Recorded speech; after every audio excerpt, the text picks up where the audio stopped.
Muy bien. Vamos a empezar entonces con nuestro webinar sobre la modernización de Data Warehouse. El futuro está en la nube. Bueno, vamos a explicar un poquito quiénes somos. Mi nombre es Cristian Labarreda. Yo estoy a cargo del área de Google Cloud Platform en eSource Capital. Nosotros somos el partner más grande de Google en la región. Contamos con presencia en 12 países. Hemos ayudado a más de 1 millón de usuarios a utilizar plataformas de nube y pues contamos con más de 4,000 clientes en la región. En parte de lo que queremos hacer en estos webinars es compartirles las experiencias que hemos tenido con estos clientes y de qué forma los hemos podido apoyar y creo que es importante también que sepamos que esa experiencia pues es la que vamos a compartir en estos webinars y cualquier duda pues estamos a la orden. Bueno, las cosas han cambiado mucho. Aquí hay una cita de Klaus Schwab.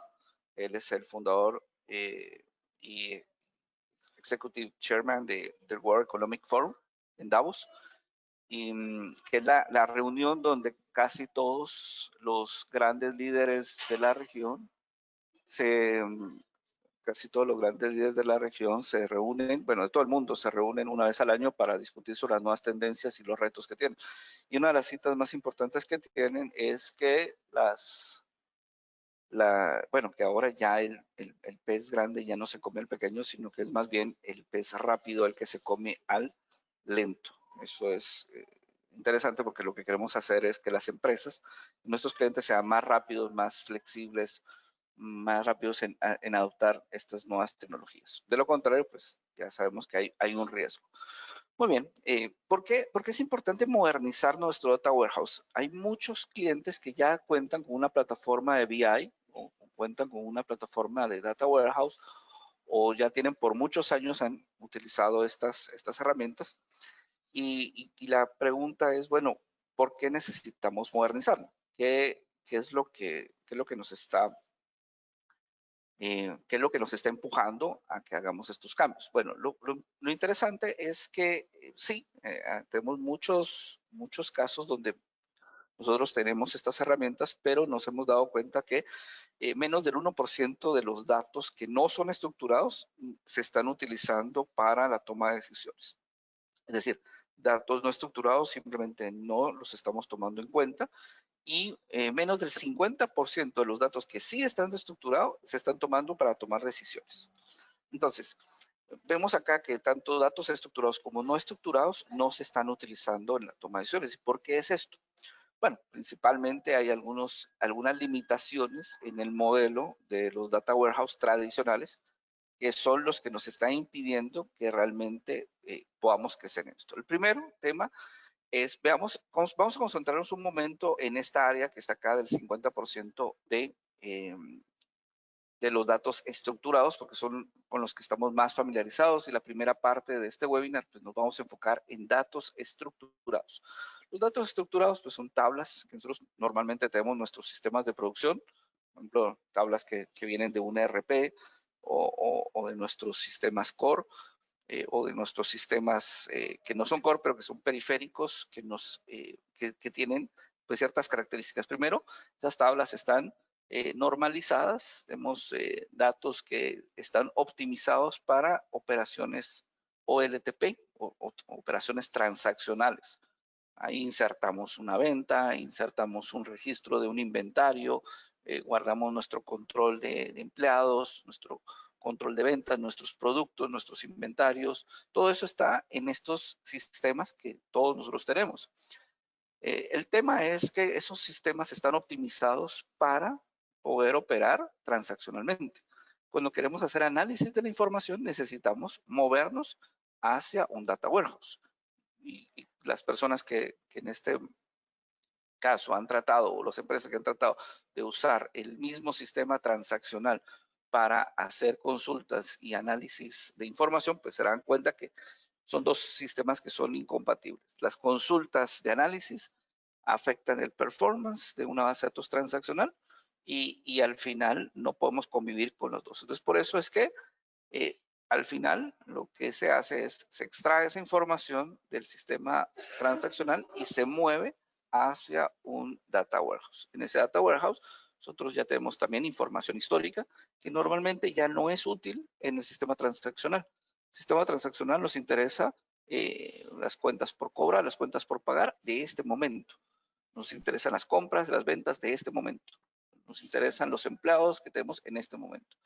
La información histórica es interesante para análisis de información. Entonces, movemos esto hacia un data warehouse. Esto es lo que ha pasado tradicionalmente. ¿Y qué hacemos cuando movemos esto hacia un data warehouse? Bueno, antes de pasarnos a esa parte, me gustaría explicar acá por qué es que también solo menos del 50% de los datos están siendo usados para la toma de decisiones.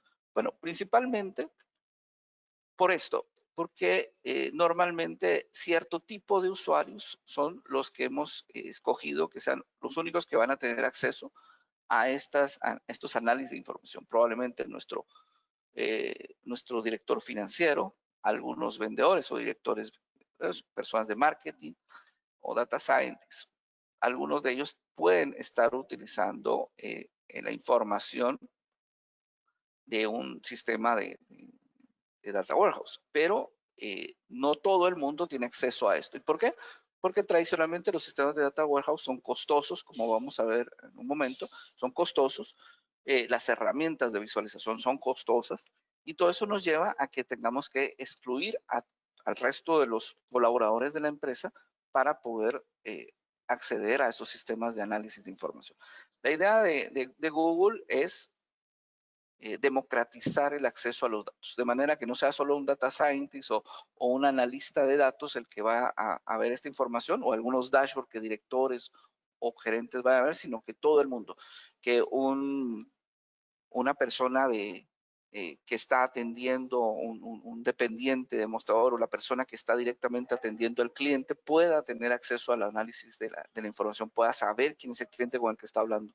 La persona que lo está atendiendo por teléfono sepa quién es el cliente que ha comprado, que cuáles son sus hábitos de compra, o sea, cómo podemos ayudarlo mejor. Entonces, la idea es que todos en la organización puedan tener acceso a esa información, pero para eso necesitamos democratizar el acceso. Otra cosa importante es las herramientas de visualización. Por muchos años, las herramientas de visualización se han dedicado exclusivamente a hacer reportes drill down o reportes donde vamos a comparar una métrica con otra métrica y también tener una jerarquía y después hacer algún drill down para ir bajando la información. Pero normalmente son datos estáticos de filtros que voy aplicando sobre la data. Las nuevas herramientas de visualización nos permiten una cosa un poco diferente y es lo que les estoy mostrando acá.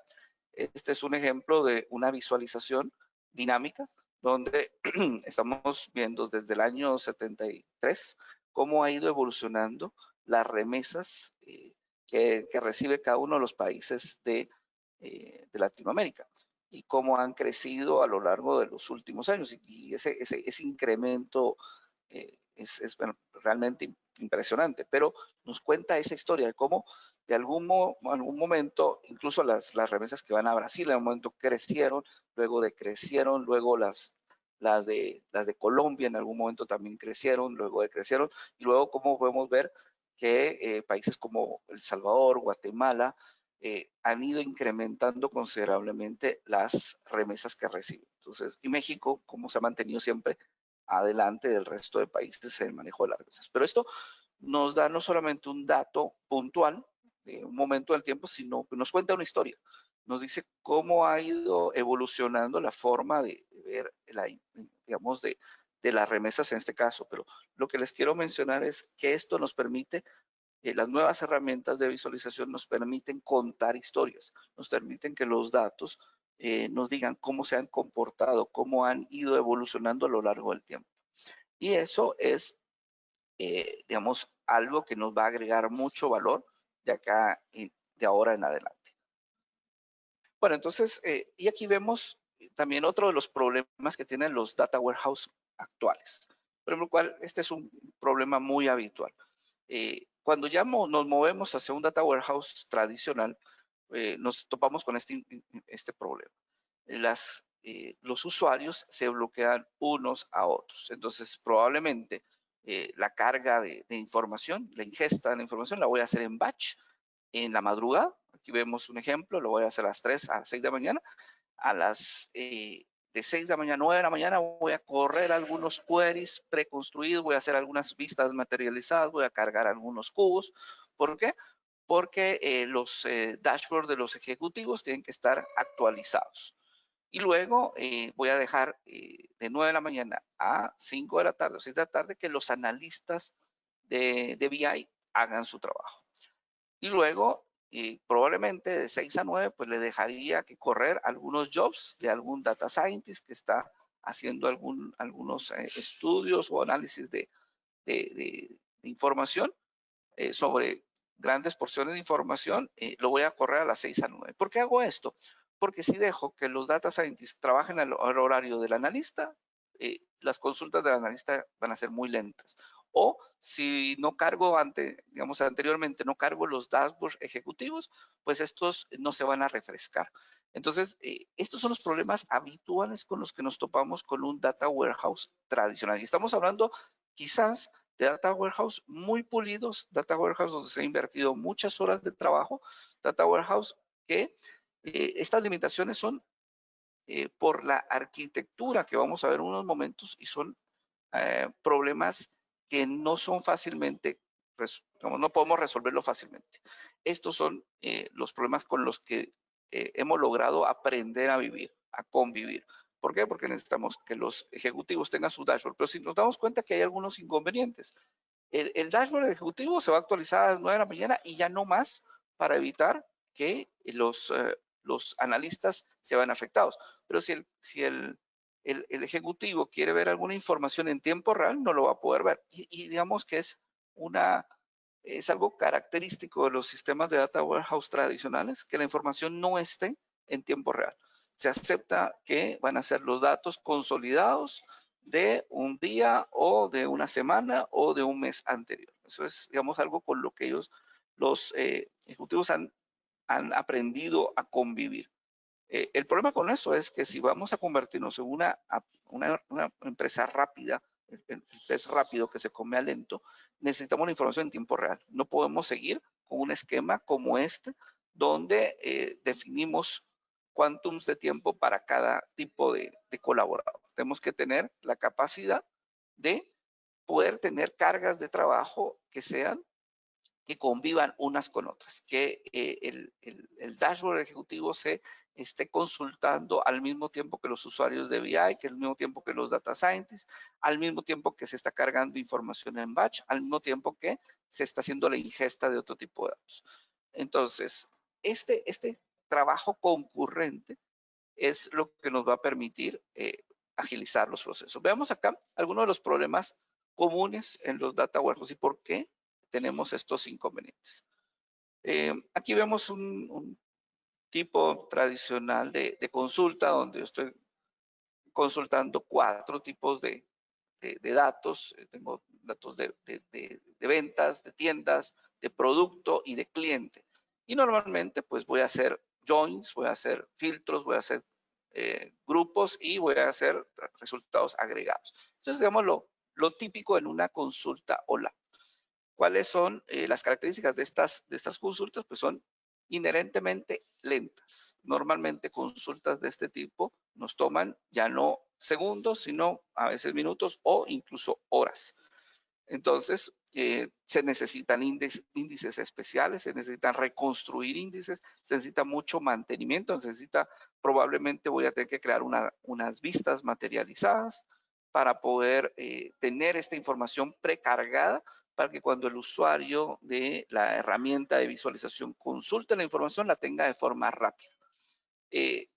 Todo esto nos lleva a que el costo administrativo de gestionar un data warehouse se vuelve muy costoso.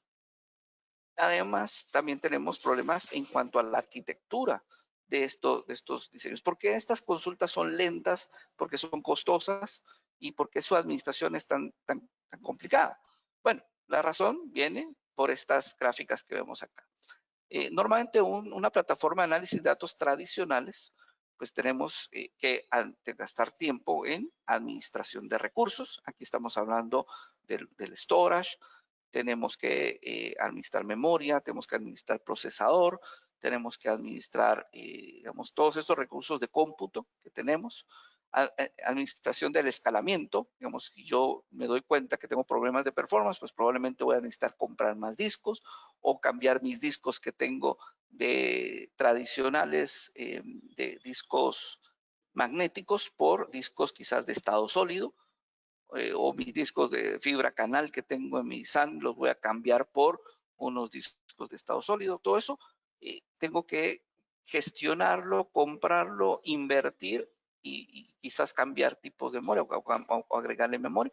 Y la administración de escalamiento se hace compleja y difícil. También tengo que pensar en la disponibilidad. ¿Qué pasa si algún componente se daña? Entonces tengo que estar pensando en alta disponibilidad, tengo que tener redundancia, tengo que tener copias de mi data, tengo que tener también otros servidores disponibles para el caso de alta disponibilidad. También el despliegue, cuando yo cargo una nueva información, necesito dedicarle recursos al despliegue y asignar esos para poder hacer esa carga nueva de información. Luego tenemos optimización de uso. Yo ya tengo todo el data warehouse montado, pero sin embargo, tengo problemas de desempeño, tengo que optimizar índices, tengo que reconstruir índices, tengo que crear nuevos índices. Probablemente en algunos sistemas estoy hablando de particionamiento de tablas, en otros tengo que crear vistas materializadas. Entonces, todo eso consume tiempo. El monitoreo de los sistemas, el ver que un analista no dejó corriendo un query que está consumiendo muchos recursos. Yo tengo que monitorear eso para evitar que eso afecte al resto de usuarios. Como veíamos en una diapositiva anterior, los cierto tipo de usuarios pueden afectar a otros tipos de usuarios. Entonces, todo esto consume tiempo. ¿Y cuál es la visión de Google? Google es que solamente nos vamos a concentrar en obtener análisis de información e insights para la empresa. Esta es únicamente esta parte de azul que aparece aquí de la gráfica, es la que voy a estar yo dedicado mi tiempo. Y ese es el 100% de mí. ¿Por qué? Porque el análisis de datos se va a hacer en una forma serverless. O sea, yo no voy a tener discos que tengo que administrar, yo no tengo que preocuparme en servidores que tengo que administrar, en sistema operativo, en actualizaciones, en seguridad, en parches, en disponibilidad, en escalamiento.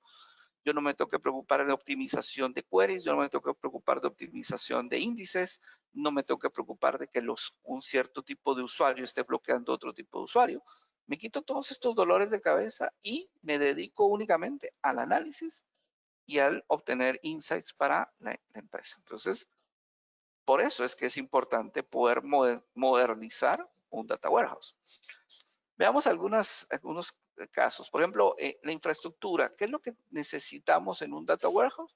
Pues necesitamos hardware, necesitamos software, necesitamos probablemente un clúster, porque yo no voy a tener un solo servidor para mi data warehouse, probablemente voy a tener una estructura de software, de clúster, perdón. Voy a necesitar herramientas de ingesta de datos o de ETL. También tengo que tener herramientas para políticas de retención, un ambiente de disaster recovery, o qué pasa en el caso de alta disponibilidad, un nodo de estos falla. Tengo que pensar en la seguridad física, seguridad del monitoreo, tengo que pensar en la optimización de queries, la metadata, todo lo que hemos hablado a lo largo de esta presentación. Cuando yo trabajo en un data warehouse on-premise. ¿Qué pasa si yo me muevo a la nube? Bueno, si yo me muevo a la nube, yo probablemente voy a dejar de preocuparme por algunas cosas, pero probablemente hay algunas cosas que todavía me voy a tener que preocupar. Por ejemplo, esta parte del setup de un clúster.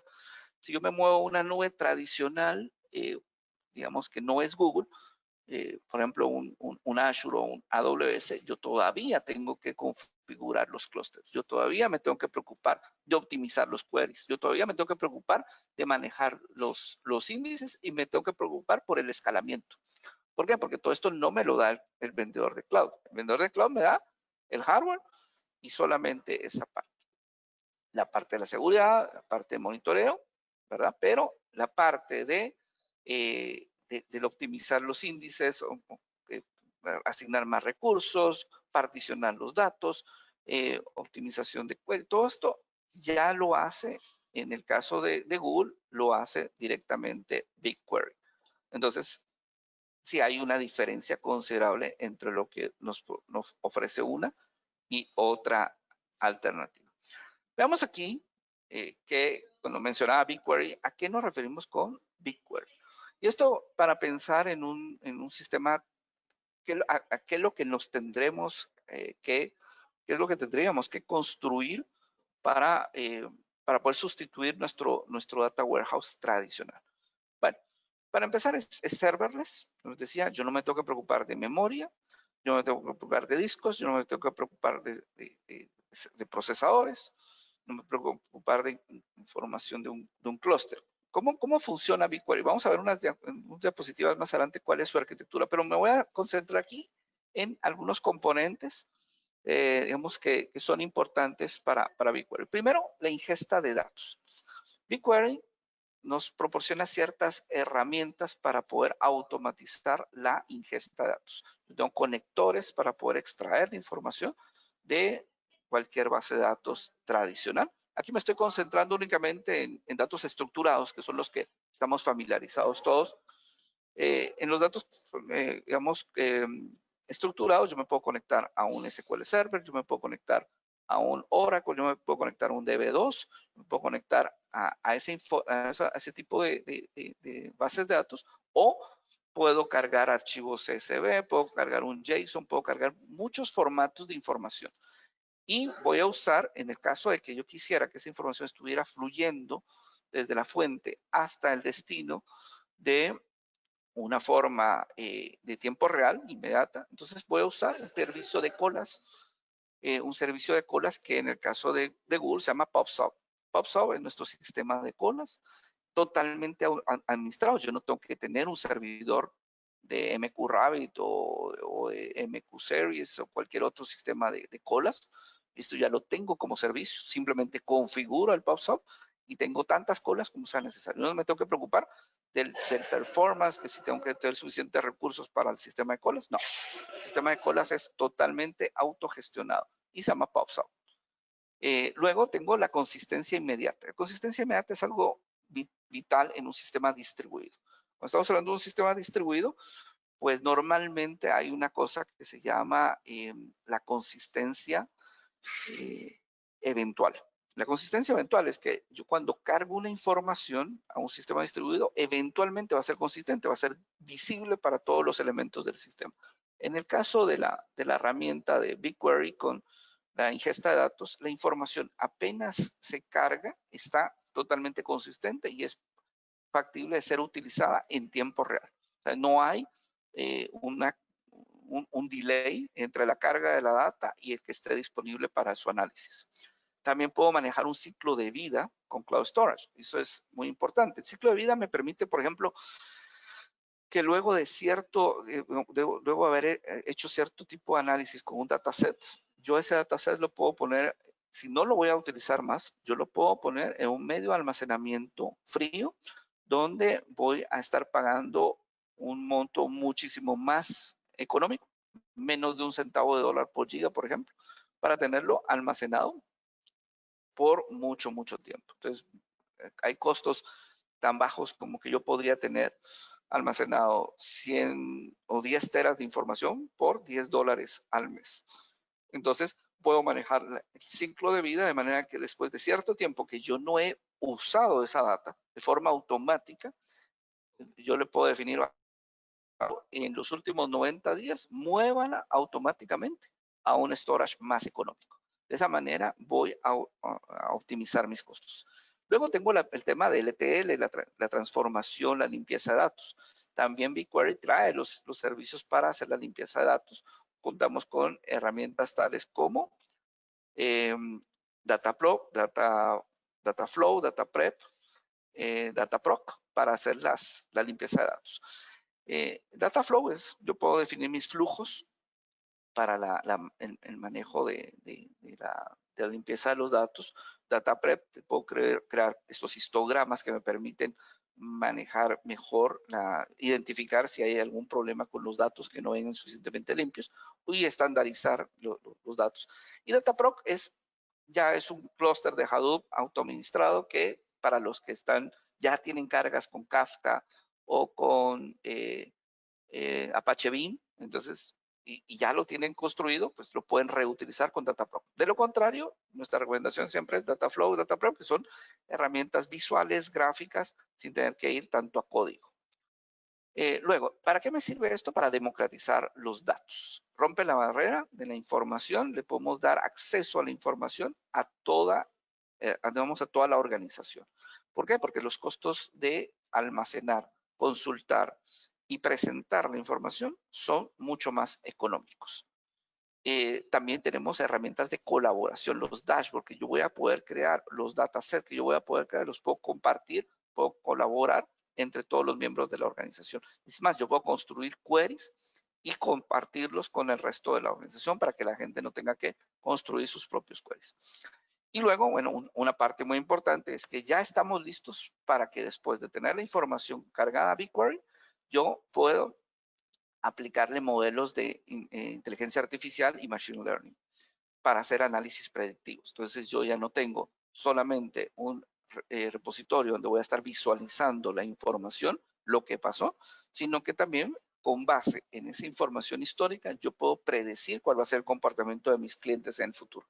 Eso es muy importante porque en la misma plataforma yo no me tengo que mover a otra plataforma, yo no tengo que rehacer nada. La misma información que yo tengo cargada en los datasets de BigQuery, lo puedo aplicar los modelos de Machine Learning y de análisis predictivo. Y otra cosa importante es que al tener la consistencia inmediata, yo puedo tener información en tiempo real. Mis dashboards, mis consultas, todo va a ser en tiempo real. ¿Se recuerda lo que veíamos en unas diapositivas anteriores donde unos problemas era que los dashboards los tenía que crear, cargar probablemente con data del mes pasado o de la semana pasada o de algunos días anteriores? Pues eso lo puedo quitar y puedo tener información en tiempo real. Entonces, esto ya me facilita mucho el trabajo. Muy bien. Si tienen dudas, por favor, también en el área de consultas pueden irlas colocando y vamos a analizar. Bueno, entonces, ahora vamos un paso más allá. O sea, ya tengo mi data estructurado, ya sé por qué, cuáles son las ventajas de tener mi data estructurada. Ahora, ¿qué pasa si yo pienso un poco más allá? ¿Qué pasaría si yo no solamente quiero data estructurada, sino quiero un data lake de datos estructurado y no estructurado? Pues la misma plataforma me lo permite. No necesito tener otro producto o comprar otro servicio para hacerlo. El mismo BigQuery con el Cloud Storage me sirve para almacenar tanto información de datos estructurados, en caso de BigQuery, como datos no estructurados en caso de Cloud Storage. Y eso los puedo consultar y los puedo meter en los modelos de Machine Learning que me van a servir después para hacer el análisis predictivo. Pero todo lo tengo en el mismo medio de almacenamiento. Y también tengo ciclos de vida de los datos, lo que hablábamos hace un rato, donde lo que voy a tener es que puedo, después de cierto tiempo de que la información no se está consultando, yo la puedo mover a medios de almacenamiento más económicos. Bueno, ¿qué me permite la herramienta? Me permite análisis ad hoc. Yo voy a poder crear consultas ad hoc de la información con esa herramienta de visualización. Puedo hacer drag and drop, yo puedo hacer un drill down, yo puedo hacer, veíamos hace tiempo en una diapositiva anterior también, digamos, algunas herramientas de visualización donde me cuenten historia de los datos. También me soporta el SQL estándar, de manera que si yo ya tengo mis queries ya preconstruidos, probados y listos para utilizarlos, los puedo seguir utilizando en BigQuery. No se requiere de optimización de índices, ni tengo que optimizar los queries, ni tengo que mandarle algún, código de optimización a la información. Yo puedo hacer mis consultas directamente sobre teras de información y tener los resultados en segundos, no en minutos, no en horas, en segundos. El ofrecimiento de BigQuery es que sí, vamos a meter más recursos de procesamiento conforme más más recursos requiera la consulta. Entonces, eso me va a permitir, pues, digamos, agilizar la respuesta en el procesamiento de la información. Una ventaja que tiene BigQuery es que las consultas hechas de datos que están en caché no tienen costo. Entonces, si yo hago una consulta e inmediatamente esa consulta se va a volver a hacer, los datos están en caché, yo puedo definir cuánto tiempo va a estar en ese cache y me va a permitir que no me cueste nada hacer más consultas de ese tipo. Una pregunta acá. ¿El crecimiento del volumen de datos en el almacenamiento puede tener un crecimiento gradual? ¿Y si tiene algún límite de ese crecimiento? Es decir, volúmenes de disco hasta cierto tamaño de terabytes. Bueno, el crecimiento puede ser gradual, sí. Es decir, se cobra por lo que se almacena. Entonces, tenemos clientes que empiezan a utilizar BigQuery con tampoco como 50, 100 gigas de información. Tengo un cliente que trabaja con 30, 40 gigas de información y no hay ningún problema. ¿Por qué? Porque y solamente va a pagar por esos 30, 40 gigas de información. También tenemos clientes que no tienen esa cantidad, sino que estamos hablando ya de 5 o 10 teras de información y es en la misma plataforma y se maneja igual. O sea, y puede crecer de esos 50 gigas a 100 teras sin tener que asignar más recursos, de forma dinámica, de forma flexible, simplemente los va almacenando y los usa. No hay ningún problema. Espero haber aclarado la duda de Jason. Perfecto. Vamos a continuar el procesamiento de datos. ¿Qué pasa con el procesamiento de datos? ¿Cómo es posible que podamos hacer, y esto es cierto, podemos usar terabytes de información, procesar terabytes de información en segundos? ¿Cómo es esto posible? Bueno, si recordamos el diagrama de un data warehouse tradicional, lo que yo tengo es un clúster con a lo sumo 3, 4, 5 nodos. ¿Por qué? Porque meter más nodos pues, es prohibitivo ya con unos 3 o 4 nodos en un clúster de Oracle o de DB2 o de SQL Server, pues los costos son de varios millones de dólares. O sea, creo que todos estamos claros de que las soluciones tradicionales son costosas en cuanto a licenciamiento y en cuanto a capacidad que tienen, porque si solo tengo 3 o 4 o 5 nodos, pues ese es el máximo que puedo consultar. Y además la información se guarda en un sistema tradicional secuencialmente, en una SAN, en discos que están siendo consultados en forma secuencial. Yo voy a hacer un full table scan de una información y voy a hacer la corrida desde el principio del disco hasta el final del disco de forma secuencial. ¿Qué pasa en BigQuery? BigQuery lo que pasa es que la información primero está distribuida. Yo no tengo un disco de 1 tera donde está la información. Yo tengo 100 medios de almacenamiento o 1000 medios de almacenamiento de 1 giga cada uno y ahí tengo o 10,000 medios de almacenamiento de, qué sé yo, de 10 gigas cada uno y ahí tengo mi repositorio. Y lo que va a suceder es que la consulta se hace en paralelo. Entonces, cada procesador realmente solo va a estar manipulando 10 o 5 o 50 gigas al mismo tiempo. Probablemente esa información la va a tener en memoria y se va a hacer mucho más rápido. Y al final, ese es el modelo de MapReduce. MapReduce es eso. MapReduce es hacer en paralelo la consulta al mismo tiempo de 100 o 1000 medios de almacenamiento baratos, donde tengo toda mi información. Entonces, por eso es que Google puede procesar terabytes de información en segundos, porque yo no tengo 2, 3 o 5 servidores dedicados a esto, sino tengo 100, 1000 o 100,000 servidores al mismo tiempo procesar. Depende de la cantidad de datos. ¿Y por qué es esto importante? Porque puedo hacerlo por 10 segundos, 15 segundos. Y solo me va a costar la capacidad de procesamiento por esos 10 segundos. Y dependiendo de la cantidad de datos que voy a procesar. Entonces, eso es muy importante. Y también voy a poder en este Data Lake hacer analíticos más avanzados. Yo puedo crear modelos de Machine Learning y predecir resultados pronósticos. Entonces, también en un sistema tradicional de Data Warehouse, probablemente no voy a tener todas las herramientas para poder hacer este tipo de análisis. Entonces, lo que voy a tener que hacer es construir un clúster de Hadoop para poder hacer este tipo de cosas. Por eso me implica, aparte de mi data warehouse que ya tengo construido, me implica una inversión adicional. Veamos ahorita la arquitectura de BigQuery y por qué realmente podemos hacer lo que estamos ofreciendo hacer y por qué es tan revolucionario. Bueno, La ingesta de datos se hace en paralelo en pequeños microservicios. Entonces yo no tengo un solo servicio enorme que sea el que hace toda el ETL o toda la ingesta, sino tengo microservicios que van a encargarse de cada fuente de información, la van a procesar de forma diferente y la van a ingestar. ¿En dónde? En un storage distribuido. Un storage distribuido donde voy a tener almacenamiento distribuido de acceso de estado sólido, o sea, es almacenamiento muy rápido, pero en cada espacio de estos almacenamientos solo voy a tener cierta cantidad de información. No tengo discos muy grandes, tengo discos pequeños que están en almacenamiento distribuido. Y cuando hago una consulta, ¿qué es lo que va a pasar? Que cada uno de estos procesadores que aparece aquí a la derecha va a leer la información que está en cada uno de estos discos distribuidos y la va a procesar. Y entonces vamos a hacer un clúster de cómputo donde yo no tengo 1, 2 o 3 servidores, sino tengo 10, tengo 20, tengo 50 servidores que están consultando en paralelo esta información que tengo acá. Y esto se hace en una red de petabits. O sea, no estoy accesando a la información en una red tradicional, sino en la red de Google, que es una red de petabits. Y todo esto se carga en memoria para hacer el análisis.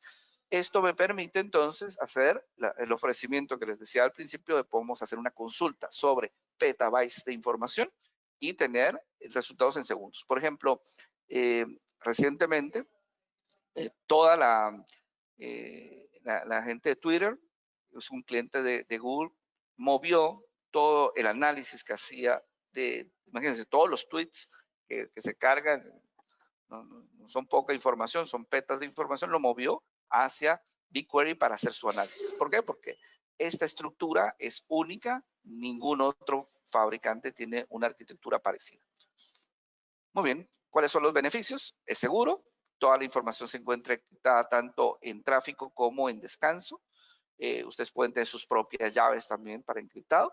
Acceso granular utilizando los protocolos de seguridad. Es sumamente colaborativo. Podemos compartir el acceso a resultados de datos a un grupo de usuarios. Podemos tener datasets que son de acceso privado o público. Es escalable, la escalabilidad horizontal a múltiples petabytes de información con gran performance se puede manejar. Yo no tengo que hacer nada más que empezar a cargar más información. Es muy simple, eso es una gran ventaja, tiene la complejidad de cualquier sistema tradicional y es mucho más barato.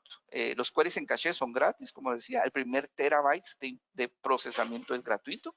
Podemos hacer queries en run dry. ¿Qué significa esto? Run dry significa que yo, antes de correr un query, lo puedo poner en run dry y me va a decir cuánto me va a costar correr ese query. Si está mal construido, me va a costar más plata. Entonces, yo puedo, antes de correrlo, ver cuánto me va a costar, corregir el query y optimizarlo de manera que me va a salir más económico. O sea, las herramientas de visualización son gratuitas en el caso de Data Studio, de manera que para todos los usuarios van a tener acceso a poder ver y visualizar la data. Yo ya no tengo que pagar quizás, digamos, uno de los problemas que teníamos es que teníamos que pagar quizás por una herramienta de visualización del tipo Tableau o Power BI, que son costosas, a cierto número de usuarios. Aquí podría tener para ciertos tipos de usuarios, pues puedo seguir usando Tableau, que es una excelente herramienta, pero para cierto tipo de usuarios. Y para el resto, para democratizar el acceso a la información, puedo utilizar la herramienta de visualización gratuita de Google, que es Data Studio, que es suficientemente poderosa para que todo el mundo pueda tener acceso a esos dashboards. La seguridad es muy importante para Google y aquí hay algunos criterios de seguridad que se manejan en los data centers de Google para evitar que haya algún problema de seguridad. Entonces, yo no me tengo que preocupar por la seguridad.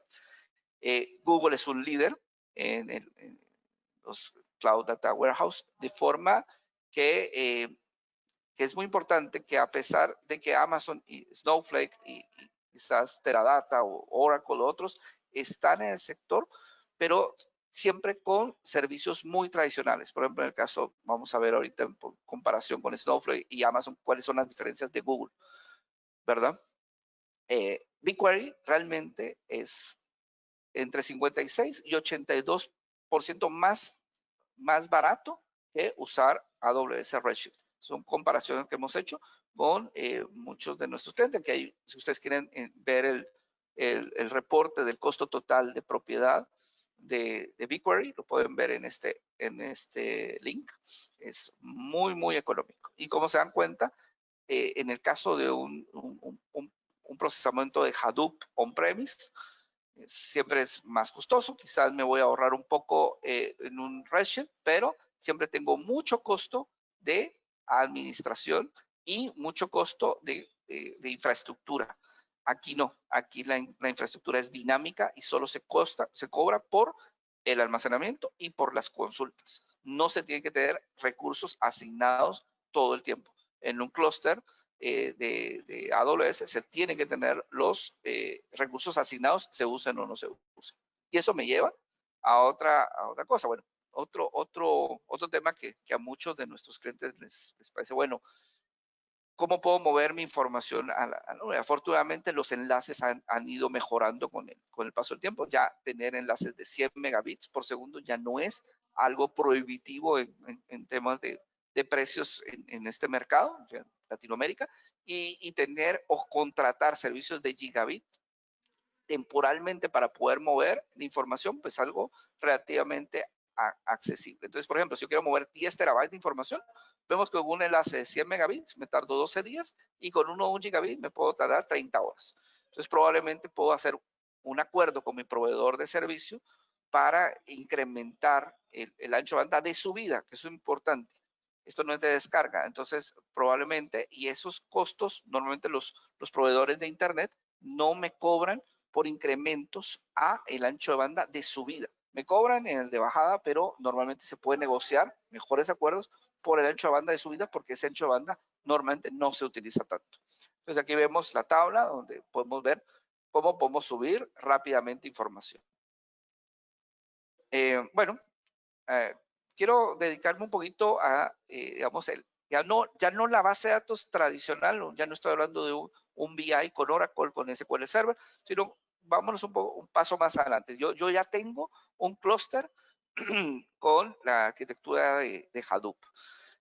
Entonces, yo tengo probablemente MapReduce, yo tengo Spark, yo tengo Apache Beam, yo tengo Apache Base, todos estos son plataformas open source para hacer mi análisis de información y para poder hacer machine learning. Digamos, yo ya tengo esto construido. ¿Por qué moverme a la nube? Bueno, primero, si yo ya tengo esto construido, estoy pensando en contratar este tipo de arquitectura, me gustaría que repasáramos un momento de dónde viene todo esto, de dónde viene el HDFS, de dónde viene Apache Beam, de dónde vienen todas estas Apache Drill. Todos estos se basan, estas innovaciones open source se basan en white papers que publicó Google. Por ejemplo, HDFS es un paper que basó Google en el 2003 y sobre ese está basado el Hadoop HDFS. MapReduce es un paper de 2004. Amazon Redshift está basado en Bigtable, que es un paper de 2006. Apache Drill y Apache Hive también están basados en Dremel, igual que Apache Impala. Y todos estos, digamos, todo este ecosistema que está construido aquí fueron de white papers que publicó Google hasta el 2008. Después, pero eso ya no es tecnología que use Google. Google no usa nada de esto para sus modelos de BigQuery. Para BigQuery usa Colossus, que ya es un white paper que publicó en el 2012. Y todo eso estamos hablando ya de 8 años atrás. Y esta es tecnología, la nueva tecnología que usa Google. Entonces, ¿por qué no usar este ecosistema que es muy bueno? ¿Por qué? Porque es tecnología que usó Google y desarrolló Google hace casi 20 años. Pero Google ya no lo usa. Entonces, ¿para qué utilizar tecnología de hace 20 años si podemos usar lo nuevo que usa Google? Google, entonces, este es los productos que podemos usar para todo el ecosistema de Data Warehouse. Tenemos PubSub y el servicio de Cloud Transfer. Si quisiéramos transferir grandes cargas de información, almacenamiento, tenemos todas estas opciones de almacenamiento. Para el análisis y la limpieza, tenemos Dataflow, tenemos DataPrep, tenemos DataProc, tenemos el mismo BigQuery, herramientas de visualización. Aquí tenemos Data Studio, que como les digo no tiene ningún costo. Ahora también tenemos Looker, que es un producto que acaba de comprar Google, también para agregarlo a las herramientas de visualización. Muy bien, entonces este era el contenido que les quería compartir hoy. Me gustaría saber si hay más preguntas. Vamos a repasar algunas preguntas de las que están acá en el chat. Vemos que hay algunas preguntas con respecto al costo. Los costos, como les decía, me gustaría regresar un poquito a la diapositiva anterior donde hablábamos de costos. ¿Por qué el esquema de Google es tan económico? Bueno, aquí está. Me gustaría resaltar algunas cosas. Primero, tenemos que contar con el apoyo que nos pueda asesorar correctamente. Si yo tengo toda la información en un medio de almacenamiento, digamos que estoy, guardando ya varios teras de información, probablemente no voy a estar consultando toda esa información todo el tiempo. Entonces es bueno tener un ciclo de vida que me permita mover datos de un almacenamiento más barato a uno más caro a uno más barato, dependiendo de la frecuencia con la que consulto la otra ventaja es estas ventajas. El caché es gratis. Yo puedo estar haciendo las mismas consultas una y otra vez y no me tengo que preocupar por el costo. El primer tera de procesamiento es gratuito. El almacenamiento no, pero el procesamiento sí. Puedo hacer estas pruebas en seco para ver cuánto me va a costar las consultas y las herramientas de visualización. Estos son realmente los diferenciadores de por qué Google es tan económico. Muy bien. Bueno, ya estamos por finalizar el webinar. No veo más preguntas por acá, así que no me resta más que agradecerles a todos por su asistencia.